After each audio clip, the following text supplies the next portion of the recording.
Ladies and gentlemen, welcome to The Right Time, a Wave original presented by Perplexity. My name is Bomani Jones. Thanks for checking us out here on this YouTube exclusive. Check out this and more right here at The Right Time YouTube channel. And we kind of had to call in a little bit of an emergency situation because, and I'm going to read the numbers off to you right now because Ryan sent them to me. Can't let that go in vain. Teams leading by 14 points in the final 2 minutes and 45 seconds of the fourth quarter have been 994-0 since detailed play began being kept in 1997-98. Okay, that is to say, since I was a freshman in college, before I was old enough to vote, that is when they started keeping these stats. Not now time had a team been up 14 or more with 225. No, my fault. I almost got that wrong. 165 seconds. Yeah, I was trying to show off. See what that got me, Ryan? Yeah, happens to the best of us. I should have told you to ask Perplexity if it knew the answer to that question. But 165 seconds left. Nobody had lost the game by 14 points. Well, hold on. Ryan, I want you to jump on here with me for a second. Because obviously we're talking about the Knicks and the Pacers game, Eastern Conference Finals, right? Is it fair that we keep looking at it as if no one had ever lost a game under those circumstances, rather than look at it as nobody ever won a game under those circumstances in the inverted place? Yeah, you see what I'm saying? This is the classic, sports TV question. Did the Pacers win or the Knicks lose? Yes. So I'll give you a classic example. When I was in graduate school and we would do like micro stuff, and it would be a question about everybody has 24 hours in a day, right?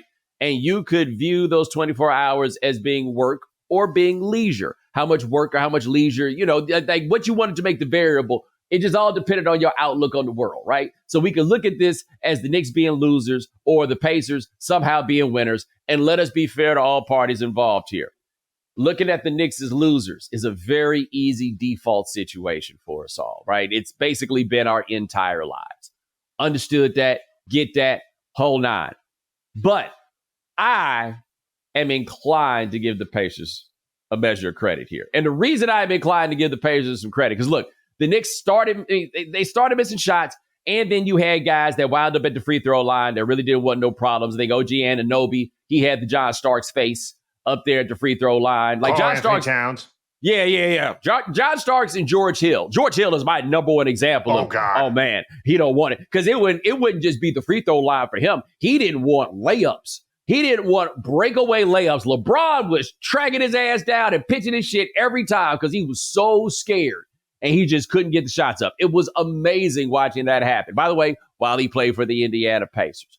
But anyway, Carl missed that free throw. He made the first one, right? He made the first one. He missed the second one. And I didn't think he looked that shook. I thought OG looked shook. I did not think that Towns truly looked that shook when it came down to it. But the bottom line is they had the lead and they lost it. But the Pacers, I keep talking about the Pacers.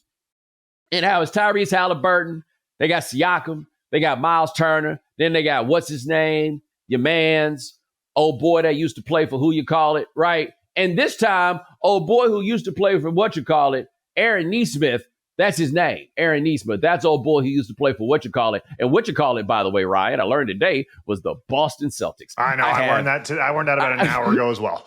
I have no recollection of him ever putting on a Celtic suit and going out there, right? Maybe he was dressing up as Lucky the Leprechaun, like as an intern. Then I looked it up, and he was a first-round pick. No recollection of any of these things, right? I thought that he was from Canada, like the other dude with the N name. Nimhart, is that his name? So I thought they was both from Canada. No, that boy from South Carolina, as a matter of fact. Who knew? He was hitting shots, and those shots were not easy. He was hitting them, and he was taking them with absolutely no fear. He was hitting those shots, and he was taking those shots in a way that implied he has literally been waiting for this moment his entire life. Yeah, like he was watching Reggie Miller highlights. Yeah. And then turned into Reggie Miller for Yeah. You know what? He was like, finally, we're losing by enough and it's late enough. Man, fuck y'all. Just give me the ball, right? Because normally you got to like worry about whether Tyree. No. I got this. What we got to lose, dog? What we got to lose? And he was making them. I don't have the exact numbers in front of me on what Nesmith did down the stretch. Can you look those up or something like that, wherever you choose to? Perplexity if you wish. And this is where I felt bad for Knicks fans, right? It's one thing to watch your squad get walked down. And then the free throw got missed, right? It's a 2-point game. Pacers get the ball up the floor, and they did not get to advance the ball on this one, as I recall. Pacers get the ball up the floor. Tyrese Halliburton takes it into the lane. He has got a 12-footer, 10-footer, 8-footer. He's got a shot. It's right there. And because these kids have been raised by video games, he was like, nah. I'm not going to take this excellent shot. I am going to take steps backward to put the game away with a 3-pointer. Because why shoot a jump shot if it's not worth 3 points? And so he steps back. He takes the shot. The shot hits the rim. Up, not going. Then it bounced way high. And I knew the second it went up, I was like, oh, that's going in. Right? Like it didn't. And there's no science to this. This doesn't make it like this. I'm not trying to imply that I had some real basis for this. I just felt like that ball wouldn't have bounced so high if it didn't plan to go in. Right? Correct. It left the frame. Yes. It had the perfect dramatic of it leaves the frame and it's like, where's the ball going? And drops. That's what I'm saying. Oh, it's coming right back down. Yeah. Like there's no way he's gonna miss if he did that. And so then it goes in, and now they do the celebrating. And because these kids are walking memes, and you can't come up with nothing original, and it's not their fault because the grown-ups can't come up with nothing original either. Anytime a team gets some new uniforms, they look just like some old ones, for example. But anyway, he just jumped into the meme bucket and did the choke like Reggie Miller, which, by the way, was fair to do, except for the fact somebody already did it, young man. Come up with something new. Anyway, he does that. They do it all the celebrating. But foot was on the line. 2 points, which, by the way, allowed me to go right back to saying what I wanted to say in the first place. What a dumbass shot. What a stupid shot. It's not that he, took the 3 instead of 2. He was going to 2 and did a full-on retreat. Right. It's not like he took one step back. Yeah. Because yes, a long 2 is a worse shot than a short 3. No. My high school basketball coach told us that in 1993, right? That's not even new school logic. That makes perfect sense, but that's not what it was. He had to take big steps to go backward. Big steps. And that dumbass shot went in. You believe that? Right? It was like that. It went in. It was not as dramatic as the Kawhi Leonard Game 7 Toronto against Philadelphia one, but it was still like, oh, you got to be kidding me. But, dog, here's the thing. Get into overtime and give the Knicks some credit. They got back up. And they played. And then in the end, I just felt like they lost. Yeah, absolutely. I mean, you can only take so much. Jaylen Brunson and Karl Anthony Towns hit big layups in the last minute. And we checked with Perplexity about how rare Aaron Nesmith's fourth quarter was. According to Perplexity, he became the first player in NBA history to make 6 3-pointers in the fourth quarter of a playoff game. No one's done that before. And also, all 6 threes came in the last 5 minutes of regulation. What are you doing? Hold on. You telling me this man put up 18 points worth of threes in the last 5 minutes of the game? Yeah. He ain't even an all-star. No. Right? Like I'm trying to think of a situation where we have somebody do something like that with the profile or lack thereof of what's his name. Right? Like this feels, we talked about this before we came on, Ryan. Klay Thompson, Game 6, against Oklahoma City, Western Conference Finals, right? This had that sort of feel to it. The Reggie Miller 25 points in the fourth quarter, the 8 points in 9 seconds, right? The first one in 94, the second one in 95. Maybe those are the kinds of things that we're talking about. Aaron Nesmith could walk in my house wearing an Aaron Nesmith jersey, and all I would say was, "Damn, where'd you buy that? Did you get that made custom?" Yeah, especially in New York now. Yeah. Like, cause I ain't gonna lie, man. You get to play for Indiana. It's gotten better since they've gotten better, but they started the year slow this year. Like, you get to play for Indiana, man. I can lose sight of you. What's that dude's name? He didn't play for Indiana, but it's a similar point. That dude Gafford that went to Dallas. Man, I ain't know nothing about him. Come to find out he used to play for the Wizards. Okay. Learn something new every day. Yeah. There we go. Orlando. Boy. I mean, anybody could play for them. Tim Tebow could play for Orlando, and I might have no idea. Like, damn, really? Tim Tebow play for them now? Man, I got to start reading up on the transactions. But before the Knicks, and for Knicks fans who really bummed out, understandable. However, y'all did this to the Celtics, right? Like, y'all, this happens. You can come back and you can do it, but this is where I want to cut the Knicks fans some slack here. You remember the way that they celebrated after they won Game 6 and they was all up in the streets.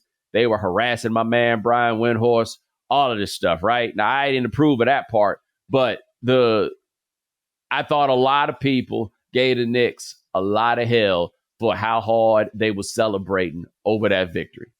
And all I would like to say is, given what you just saw happen, do you understand why it is that they can't take no victories for granted?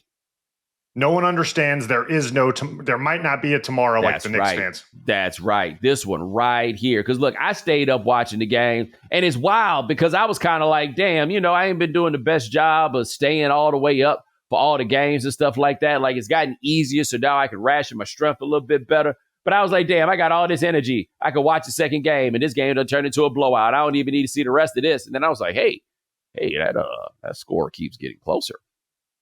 Hey, fellas, wait a minute. Wait, hey. And then boom, that's what happened. I'm also say this too. And somebody need to explain this to Jaylen Brunson. You taking shots with the game on the line? Because I will say this, they did look like lemon booty those last two shots where Brunson missed and then Towns missed. Yeah. Like that had that straw pucker to it. I get it. If you don't hit rim or backboard, that is. Yeah. But Jaylen Brunson, hey man, shoot your shot, fucking foul. They're not like, you can't be out here running insurance fraud at the end of the game when you need that shot. Like it is. I saw my buddy Nick talking about this with Shai Gilgeous-Alexander, and I feel the same way with Jaylen Brunson, man. This is off-putting. What you're doing, and we don't talk about it this way, but it's the truth. Stop cheating. You cheating. You know that shit. You know nobody hit you. You know nobody did that.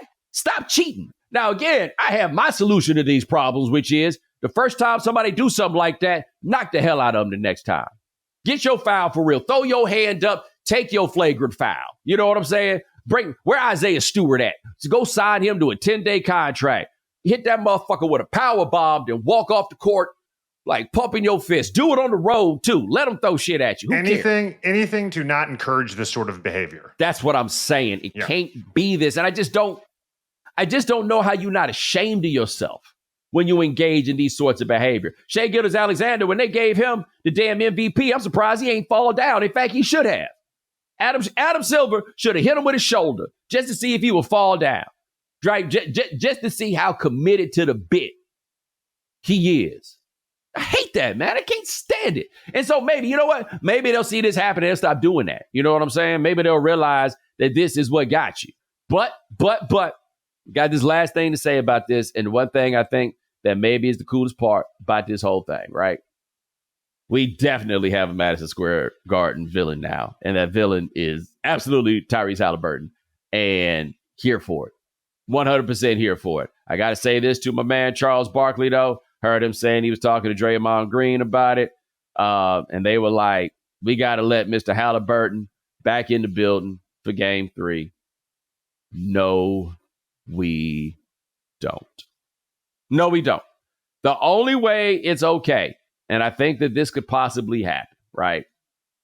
I can be very hard on Karl Anthony Towns. I once referred to the duo of he and Rudy Gobert as 14 feet of disappointment because I felt like 14 feet of alleged sucker was going a little bit too far. Okay. I dialed it back. But I will never forget this. And Ryan, I don't know if you remember this, but back when Joel Embiid was like the full-on internet troll, he used to troll Karl Anthony Towns hard. Yeah. Hard. And then finally, they played a game, and Karl tried to fight that man. Right? And Karl had simply made the decision. He had enough. I ain't got to take this off of you. Right? Game recognized game. You ain't no different than me. I ain't got to take this off of you. And that's what he said. All of that is to say, Karl Anthony Towns has demonstrated, if nothing else, he ain't taking nothing off of somebody that he believes to be a sucker. Okay? My point is, it is on the board that Karl Anthony Towns might slap Tyrese Halliburton's daddy in the face. Malice in the Palace too. That's what I'm saying. Look. If he did what he did to Giannis, I feel like Mr. Halliburton, it's a possibility that there's some suckerosity flowing through those veins. It might be. You know what I'm saying? And Karl Towns showed me that if he believes that there's a sucker before him, he is not going to tolerate that disrespect. And I just can't think of anything that would be funnier in the world than Karl Anthony Towns slapping that dude's daddy in the face. In fact, I just want you to close your eyes and imagine it. Whoever you may be, just close your eyes and imagine what it would look like if Karl Anthony Towns slapped Tyrese Halliburton's daddy in the face. Follow the right time. Subscribe, like, rate us, review us, give us 5 stars on audio, give us a thumbs up here, all of that stuff. Talk to you guys in a couple of days. Take it easy.